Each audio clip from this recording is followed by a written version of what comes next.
According to the Foreign Office, there are over 14,000 investors, Japanese investors in the UK, and 74 have European headquarters in the UK, and that's across lots of different industries.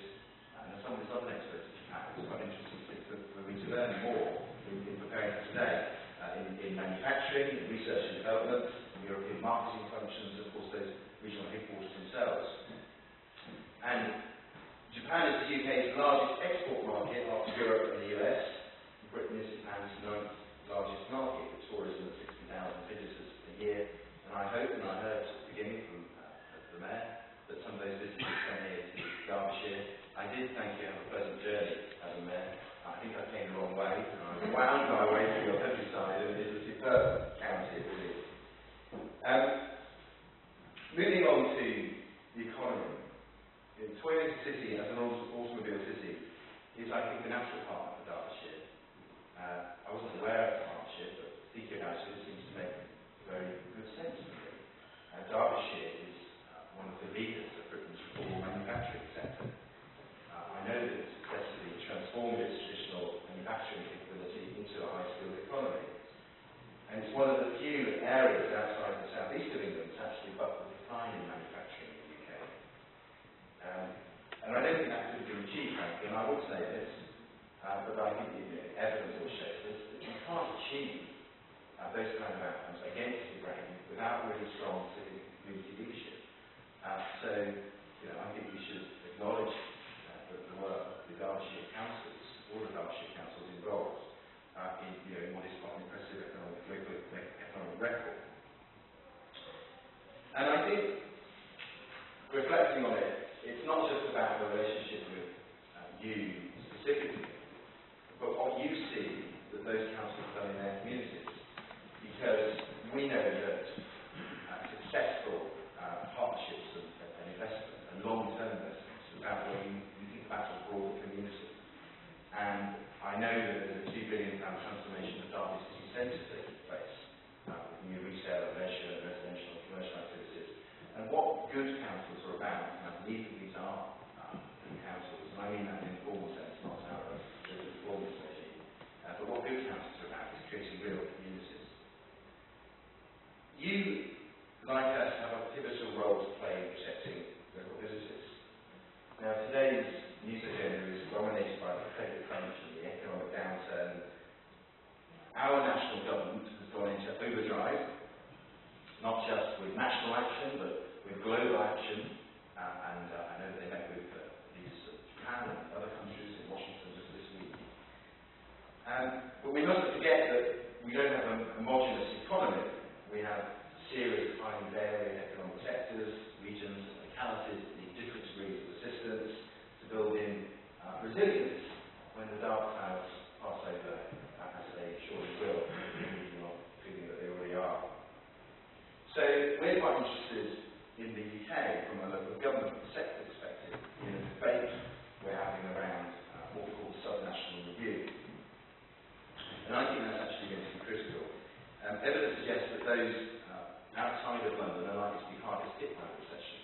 That's already coming through. We're seeing business insolvencies in many regions around the UK as low as 15%. In London, still highest, still 15%, in many other regions at 40%.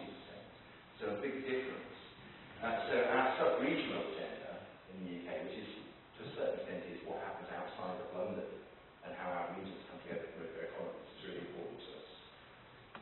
Speaking last week, the new business secretary, as Tom Levitt mentioned earlier, Peter Mandelson, said that the government must do the maximum we can in the short term to help business weather the worst of the storm. But he also said we must also lay the foundations of our future prosperity through a fresh approach to business and industry strategy that leads us out to the other side of the crisis. And this is a theme in our national debate, and I think at local level, that we need to both address and mitigate the short-term challenges of economic change, but actually position ourselves, as I'm sure Japan will wish to do, and we can be even part of this, position ourselves that when the clouds pass by, that we're strongly placed in the global world to compete and to increase our prosperity. Now, some people say that the subnational review we're having is a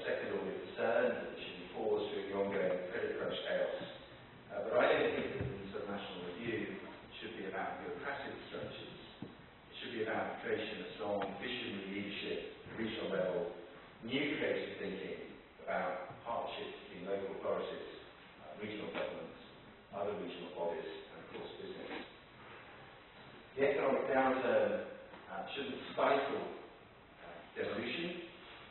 We believe devolution now more than ever should go further, faster in the UK. The councils right across the UK are becoming more confident, more ambitious, and councils have got much better. And so we in the Local Government Information Unit will be arguing that actually they are best placed to help their communities through the current economic difficulties. But they need some help from our national government. And I'll be interested, and I hope we get a chance to speak later in the day, I'll be interested to know how to compare to your country. But as well as those financial constraints that we face, and the balance is 80% of council resources comes from central government, only 20% comes from local government. As well as those financial constraints, there are also legal constraints. Council is still limited in the powers that they have, and we do have one very specific power called the power of well-being, that we will be encouraging councils to make more use of, particularly in terms of addressing economic challenge. And indeed, we published a report yesterday with Inlogo, I don't know if you know Inlogo, with some of our university colleagues who are an academic institution here. The LGRU work closely with them, and it was announced yesterday by the Minister for Local Government, John Ely, who urged councils, based on our experience, some of the practice examples we have, to make best use of the power of well-being. But nevertheless, councils are limited in their legal powers. And they're also limited by the performance regime we have in the UK. And I know nothing of the performance regime in Japan, which is interested to hear about that too, because we have had, over many years, a centrally driven performance framework where government in London, in Westminster, sets all the targets, and the local authorities have to. We've seen a move away from that, and we now have smaller than the targets of central government. But there's still, quite frankly, quite a lot of pressure and a lot of control on central government within that performance framework. So we want to see that is reduced. So if we actually had financial freedom, and we're arguing that 50% of council resources should be raised locally, should be spent according to local needs. A new power of general competence for councils, catch-all power. So naturally, councils should be able to do what they wish to do in the interest of their communities. Because after all, councils here are elected, and they have every bit the same right as members of our Parliament to make decisions that will affect their local community. And we believe that there is a bright future for local government. Frankly, local government will work around it anyway, because it will take some years to achieve the kind of fundamental change in balance of power that we hope to see.